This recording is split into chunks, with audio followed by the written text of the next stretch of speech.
بسم اللہ الرحمن الرحیم۔ آپ خود کیسے پتہ لگا سکتے ہیں، خود کیسے چیک کر سکتے ہیں کہ آپ کے اوپر جادو ہے یا نہیں ہے؟ جب انسان طرح طرح کی پریشانیوں میں گرفتار ہونے لگتا ہے، مصیبتوں میں پھنسنے لگتا ہے، تو اس انسان کے ذہن و دماغ میں طرح طرح کے خیالات آ جاتے ہیں کہ پتہ نہیں فلاں رشتہ دار نے جادو کروا دیا کیا، فلاں دوست نے جادو کروا دیا کیا، فلاں ایسے بہت سارے خیالات آتے ہیں۔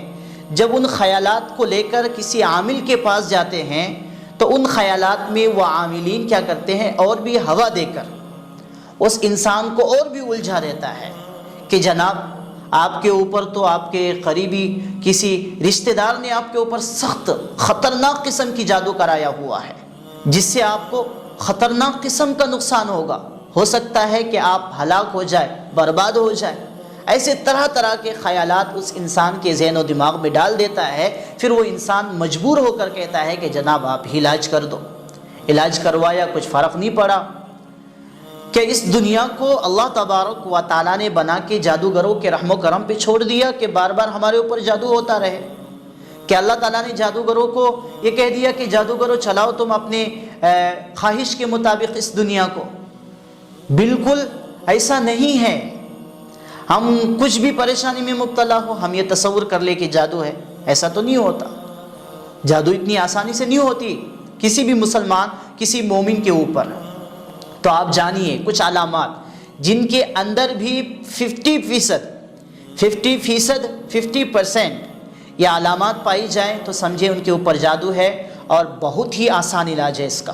کچھ ہی دنوں میں آپ کے جسم میں جتنے بھی جادو ہوں گے، اثرات ہوں گے، وہ تمام کے تمام جل کر راکھ ہو جائیں گے، ختم ہو جائیں گے، اور آپ کو بہت ہی جلد شفا ملے گی۔ تو آپ کو کرنا کیا پڑے گا وہ بھی جانیں گے۔ سب سے پہلے آپ جانیں کہ یہ علامات، جادو کی علامات کیا ہے، وہ جانیے۔ 50% آپ کے اوپر یا آپ کے گھر والوں میں کسی کے اوپر بھی علامات پائی جائے تو آپ سمجھے کہ یہ جادو ہے یا کچھ اثرات ہے۔ پھر آپ خود ہی علاج کرنا شروع کر دیں، گھر میں رہتے ہوئے، کسی کے پاس جانے کی ضرورت نہیں ہے۔ تو آپ پہلے سن لیجئے۔ نمبر 1، سب سے پہلی چیز جو ہے نا، گھر سے کپڑوں یا چیزوں کا غائب ہونا، کپڑوں کا پھٹا ہوا ہونا، یا جیسے قینچی سے کاٹے گئے ہو۔ نمبر 2، کپڑوں پر خون کے دھبے لگنا، راستے میں چلتے خون کا گرنا یا گھر میں خون کے چھینٹے گرنا۔ نمبر 3، گھر میں کوئی شخص نظر آنا لیکن پیچھا کرنے پر وہ غائب ہو جانا۔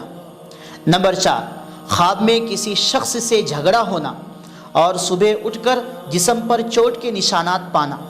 نمبر 5، خواب میں اکثر ڈر لگنا اور ایسے معلوم ہونا کہ جیسے کوئی پورے جسم پر بوجھ ڈال رہا ہے اور بہت طاقت لگانے کے باوجود اٹھ نہ پانا۔ نمبر 6، گھر سے تعویذات کا نمودار ہونا، تعویذات کا ملنا یا کسی پتلے وغیرہ کا ملنا جس پر سوئیاں چبھوئی ہوئی ہو۔ نمبر 7، مسلسل بیمار رہنا اور جب ڈاکٹر سے رپورٹ کروانا ہو تو رپورٹ بالکل نارمل آنا، ٹھیک آنا۔ نمبر 8، قرآن سے بیزاری ہو جانا، قرآن پڑھنے کو دل نہ کرنا، جب قرآن کو پڑھا جائے یا سنا جائے تو بکثرت جمائیاں آنا، اور آنکھوں سے پانی کا بہنا، دل کا کہنا کہ تلاوت کو روک دی جائے، قرآن پڑھنا بند کر دیا جائے، دعا سے دل کا اٹھ جانا یعنی مایوس ہو جانا۔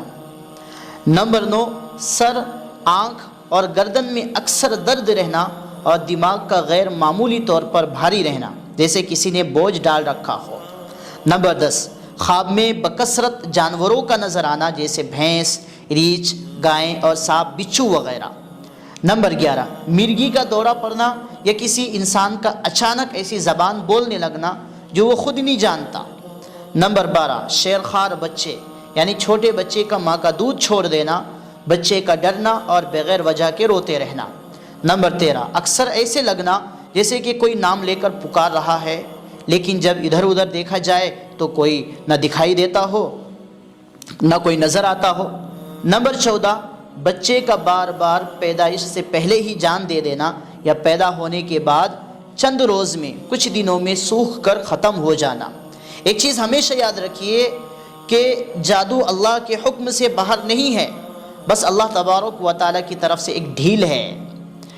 جادوگر، جن و انس اپنے مکاری میں کامیاب تو ہو جاتے ہیں لیکن ہمیں اس کا علاج کروانا چاہیے۔ قرآن اور حدیث شریعت کی روشنی میں، جیسا کہ اللہ کے نبی صلی اللہ علیہ وسلم نے بتایا ہے۔ تو ناظرین و سامعین، ان علامات کو جاننے کے بعد آپ کو پتہ چل گیا ہوگا کہ آپ کے اوپر جادو ہے یا نہیں ہے۔ اب آپ نے علاج کس طریقے سے کرنی ہے؟ قرآن کریم کی ایک چھوٹی سی آیت ہے، صرف 7 مرتبہ پڑھ کے جن کے اوپر بھی یہ اثرات ہو ان کے دائیں اور بائیں دونوں کان میں 1 مرتبہ 7 مرتبہ پڑھ کے ایک ہی بار میں دونوں کانوں میں پھونکنا ہے، ٹھیک ہے؟ خود پڑھ سکے تو زیادہ بہتر ہے، اگر خود نہیں پڑھ سکتے تو کسی دوسرے سے پڑھوا لیں گے تو زیادہ بہتر رہے گا، کیونکہ ان کی پھونک جو ہے نا ہوا کانوں میں جائیں گے، جس سے بہت ہی جلد شفا ملیں گی انشاءاللہ الرحمن۔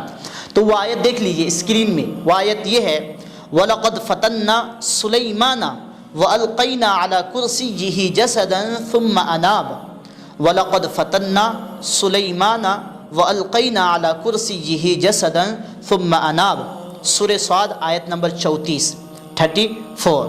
جس پر بھی آسیب ہو، جادو کا اثر ہو، اس کے بائیں اور دائیں کان میں یہ آیت 7 مرتبہ پڑھیں، انشاءاللہ الرحمن آسیب جادو جل کر ختم ہو جائیں گی، بہت ہی جلد شفا مل جائیں گی۔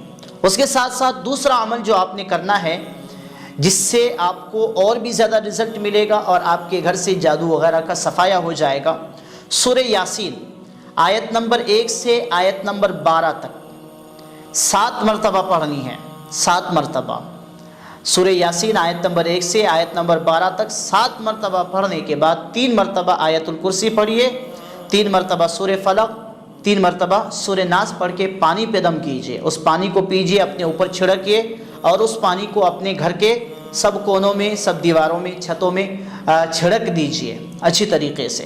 جہاں کہیں بھی جادو وغیرہ کا آپ کو شک ہو، سائبہ ہو، وہاں پہ بھی آپ چھڑکیں انشاءاللہ الرحمن۔ اس عمل کو مسلسل 40 دن تک جاری رکھیں، آپ مکمل صحت یاب ہو جائیں گے، شفا پا جائیں گے۔ اس عمل سے خود بھی فائدہ اٹھائیں ان چیزوں سے، اور اس ویڈیو کو شیئر کر کے دوسروں کو بھی فائدہ اٹھانے کا موقع دیجیے۔ کہ اللہ تبارک و تعالیٰ نے اس کائنات کو بنا کے، اس دنیا کو بنا کے جادوگروں کے رحم و کرم پہ چھوڑ دیا کہ جادوگروں تم اپنی مرضی کے موافق اس دنیا کو چلاتے رہو، جس کو چاہو نقصان پہنچاؤ، جس کو چاہو فائدہ پہنچاؤ۔ کیا ایسا ہے؟ بالکل ایسا مت سمجھیے۔ اللہ تبارک و تعالیٰ کے اختیار میں ہے یہ جادو وغیرہ سب، لیکن یہ اللہ تبارک و تعالیٰ کی طرف سے ایک ڈھیل ہے۔